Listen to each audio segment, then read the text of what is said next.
Et le pouvoir qu'on a en soi, est-ce que tout le monde a le même et le méconnaît ou le connaît pas de la même façon, ou il y a des gens qui en ont moins? Ah non, c'est une histoire de conscience, Oui. de prendre son pouvoir, c'est-à-dire de reconnaître ce que l'on est avec ses dons. Et souvent, ce qui est très difficile, c'est de reconnaître ses propres dons. Parce que quand on a des dons, c'est facile de les mettre en œuvre. Ça ne demande pas d'effort parce que c'est naturel. Donc, parce que c'est naturel, facile, on a l'impression que ça n'existe pas. Mais c'est très, très important, au contraire. Et toute l'idée du chamanisme, parce que ça a été aussi mon background, toute l'idée du chamanisme, c'est de reprendre son pouvoir personnel. Parce que l'on donne son pouvoir à d'autres, à des lieux, à des concepts, à des idées, à des loyautés qui n'ont peut-être plus lieu d'être. Des fausses croyances. Des fausses croyances, qui font bien beaucoup entendu. partie de l'éducation? Est-ce que c'est beaucoup ça? Ah ben, dans toute l'éducation, on nous assène des choses à croire. Et Don Miguel Ruiz, par exemple, avec les 4 accords Toltec, et vraiment nous a montré ça de manière très brillante. Et nous sommes domestiqués, comme elle dit. Et effectivement, les filles sont domestiquées en tant que filles et les garçons sont domestiqués en tant que garçons. Et non comme individu, point. Voilà, non comme personne entière.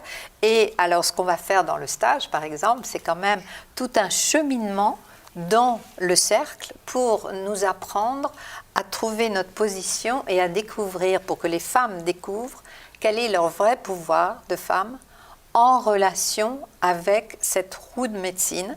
Et c'est là où on va apprendre que l'idée de animus, anima, homme-femme, c'est symétrique, c'est pareil, etc., pas du tout. La roue de médecine nous apprend qu'on intègre son pouvoir très différemment quand on est un homme et quand on est une femme. Et le problème des femmes en ce moment, c'est qu'elles pensent devoir acquérir leur pouvoir selon le modèle masculin qui est transmis par le patriarcat. Alors que là, on comprend comment on va trouver son propre pouvoir de femme en allant au contraire au plus profond de sa nature féminine. Alors c'est un paradoxe, effectivement, on ne comprend pas très bien, mais on va avoir le temps d'approfondir ce sujet et de découvrir que le vrai pouvoir féminin vient du féminin lui-même et non pas une copie du masculin. Est-ce qu'on doit être prêt pour ça dans la vie? Avant, par exemple, un atelier de 3 jours comme ça, j'ai l'impression que ça change des vies. Est-ce qu'on doit être prêt ou on peut se lancer en étant à la quête de quelque chose qu'on n'a pas identifié? À tout âge. Ce qui est merveilleux, c'est que tout le monde arrive avec ce qu'elle a fait avant, son expérience, son âge, et j'ai tous les âges en général et tous les types d'expériences. Et ce qui est merveilleux, au contraire, c'est le mélange de ces personnes différentes, parce qu'elles peuvent s'apprendre les unes des autres. Et ce que j'aime dans mes cercles, justement, c'est que ce n'est pas par rapport à moi que c'est important de venir, c'est par rapport à toutes entre elles qui peuvent s'entraider, s'apporter des choses, s'enseigner. Et c'est ça qui est merveilleux, c'est de retrouver des femmes dans un contexte de sororité, c'est-à-dire où elles se sentent sœurs, il n'y a pas de compétition, il n'y a pas d'hommes. C'est plus facile quand il n'y a pas d'hommes de ne pas avoir de compétition. Et elles se retrouvent, elles peuvent ouvrir leur cœur.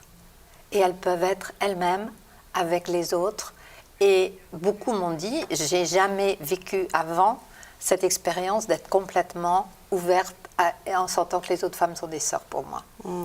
Donc rien que ça, je pense que c'est important de vivre ça.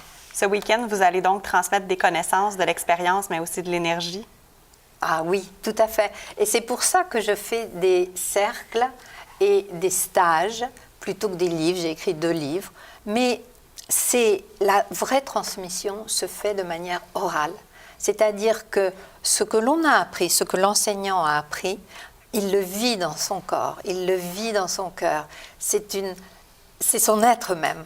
Et donc, dans le stage, d'une part, il va transmettre ça en tant qu'énergie, pas seulement en tant que connaissance ou savoir. C'est un savoir intégré. Donc, il peut le transmettre beaucoup mieux, ça va toucher la personne beaucoup mieux. Oui. Et puis aussi, elle peut faire des rituels, des cérémonies, des actions de l'ordre du sacré pour permettre à la personne d'intégrer ce savoir.